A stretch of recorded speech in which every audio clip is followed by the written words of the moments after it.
జిల్లా అజార్ హాస్పిటల్ వద్ద ఉద్రిక్త వాతావరణం నెలకొంది. నిన్న రాత్రి హాస్పిటల్ కు తీసుకెళ్లిన శవాన్ని ఎక్కడ ఉంచారో తెలియడం లేదని బంధువులు ఆందోళన వ్యక్తం చేస్తున్నారు. బాధితులు హాస్పిటల్ ముందే బటాయించి నిరసన చేపడుతున్నారు.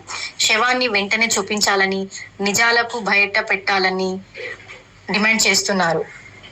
ఇక పరిస్థితి ఉద్రిక్తంగా మారడంతో పోలీసులు భారీగా మోహరించారు. అయితే తమపై పోలీసులు దాడి చేస్తున్నారని, కొట్టేస్తున్నారని బంధువులు ఆరోపిస్తున్నారు. హాస్పిటల్ యాజమాన్యం నుంచి ఇప్పటి వరకు స్పష్టమైన సమాధానం రాకపోవడంతో ఉద్రిక్తత మరింతగా పెరుగుతుంది.